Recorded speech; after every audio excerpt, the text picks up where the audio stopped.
ನಿಯಂತ್ರಣ ತಪ್ಪಿ ರಸ್ತೆಗೆ ಬಿದ್ದ ಬೈಕ್ ಸವಾರನ ಮೇಲೆ ಹಿಂದಿನಿಂದ ಬಂದ ವಾಹನಗಳು ಹರಿದು ಯುವಕನ ದೇಹ ಛಿದ್ರವಾದ ಹೃದಯ ವಿದ್ರಾವಕ ಘಟನೆ ರಾಷ್ಟ್ರೀಯ ಹೆದ್ದಾರಿ 75ರ ಚನ್ನರಾಯಪಟ್ಟಣ ಬೈಪಾಸ್ನಲ್ಲಿ ಶುಕ್ರವಾರ ರಾತ್ರಿ ನಡೆದಿದೆ. ಬೆಂಗಳೂರಿನಲ್ಲಿ ಉದ್ಯೋಗಿಯಾಗಿದ್ದ ನಗರದ ಗೌರಿಕೊಪ್ಪಲಿನ ರಾಕೇಶ್ ಮೃತ ಬೈಕ್ ಸವಾರನಾಗಿದ್ದು, ಬೆಂಗಳೂರಿನಿಂದ ತನ್ನ KTM ಬೈಕ್ನಲ್ಲಿ ನಗರಕ್ಕೆ ಬರುತ್ತಿದ್ದ ಆತ ವೇಗವಾಗಿ ಬೈಕ್ ಚಲಾಯಿಸುತ್ತಿದ್ದ. ಬೈಪಾಸ್ನಲ್ಲಿ ನಿಯಂತ್ರಣ ತಪ್ಪಿದ ಬೈಕ್ ರಸ್ತೆ ಮೇಲೆ ಬಿದ್ದಿದೆ. ಈ ವೇಳೆ ಹಿಂದಿನಿಂದ ವೇಗವಾಗಿ ಬರುತ್ತಿದ್ದ 3-4 ವಾಹನಗಳು ನಿಯಂತ್ರಣ ಸಾಧ್ಯವಾಗದೆ ಆತನ ಮೇಲೆ ಹರಿದಿವೆ.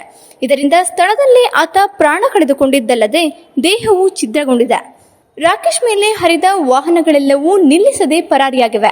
ಆದರೆ ಹಿಂದಿನಿಂದ ಬಂದ ಕಾರೊಂದು ದೇಹದ ಮೇಲೆ ಹತ್ತುವುದನ್ನು ತಪ್ಪಿಸಲು ಯತ್ನಿಸಿ ಡಿವೈಡರ್ಗೆ ಡಿಕ್ಕಿ ಹೊಡೆದಿದೆ.